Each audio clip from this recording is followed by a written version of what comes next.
So typically, like if you're somewhere you order a vodka tonic, this is probably what they're going to give you. Oh, And really? it's super tasty. 1, 2, 3.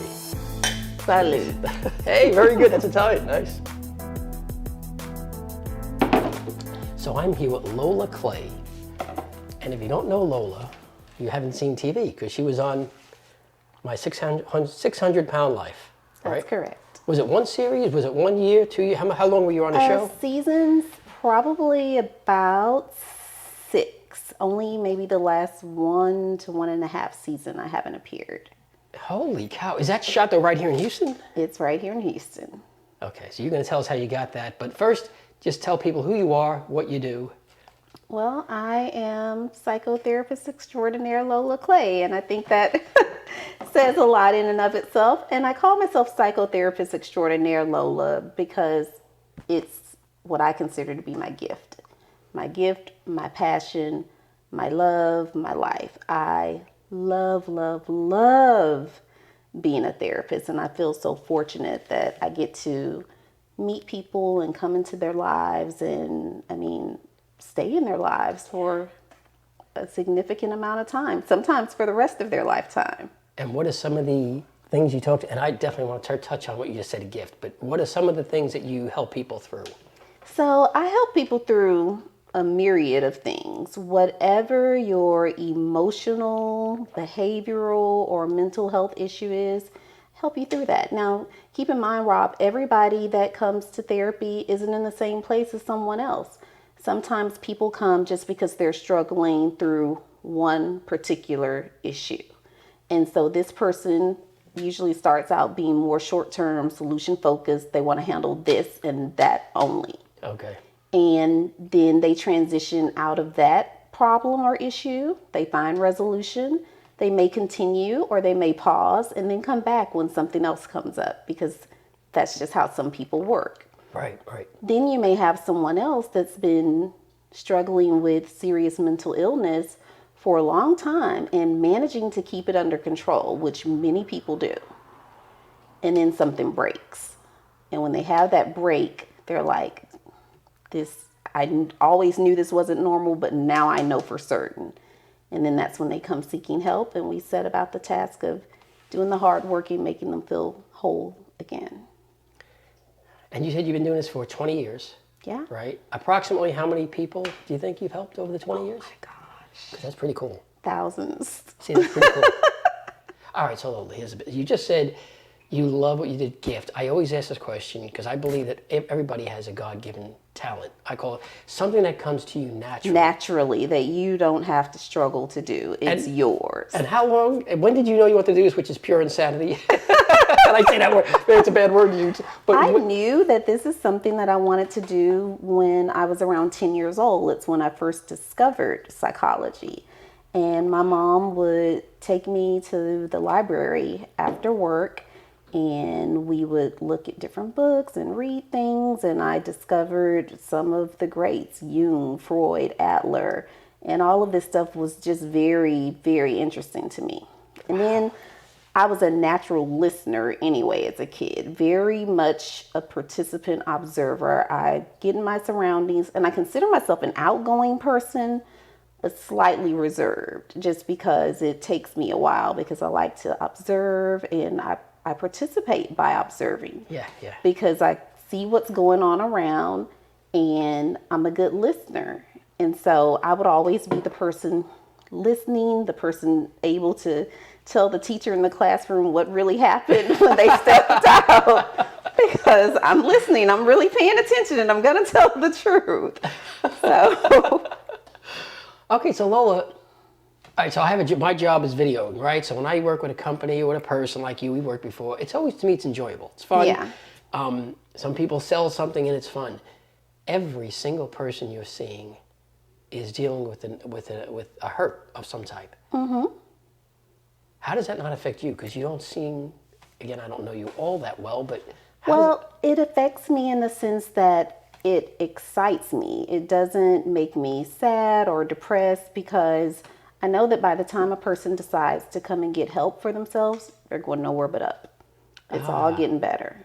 And That's even nice. when they can't see it getting better, I'm like, nope, you're getting better. Things are moving in the right direction. Don't quit on me. I know this is painful, but you're doing better. So I get excited because Yeah. I can see, like, what's it called? You can see the forest for the trees or the Yeah, light at that's the it. end of the tunnel, that sort of thing. Yeah, yeah. All right, so you've helped thousands of people, been doing it for 20 years, know it's your gift, love what you do. So what were some of the struggles that you dealt with as, number one, as your profession? And you may have a great story, I have no idea. And also about just your struggles becoming successful. Because there's no way there's a bunch of therapists out there, but you're on TV. So the struggles, the helping professions, as they are called, where you deal with people and you service people face to face or in some capacity on a daily basis, the biggest struggle has been recognizing that you're undervalued as a professional. Okay. Most of the places, most helping professionals will work in their lifetime, will not show them the respect or value that they deserve. And that's hard because what that impacts is your ability to do your very best. And if you're a good or great helping professional, you're not going to allow it to impact you doing your very best. Right. And so you're going to make sure that the client or the patient gets what they need, regardless of your needs being met by whatever entity. So do you have like a story, like you were doing something or working on? Well, first of all, let's talk about TV. How'd you get on TV? Oh, that's a funny story. So how I got on that show in particular, I was driving around. It was a Tuesday. I can remember it like yesterday because I always reserve my Tuesdays for my mom, Tuesday mornings. And so we were just riding around and we had just parked in front of Dollar Tree. I was about to go in a Dollar Tree and my phone rang and it was a producer. His name is Micah.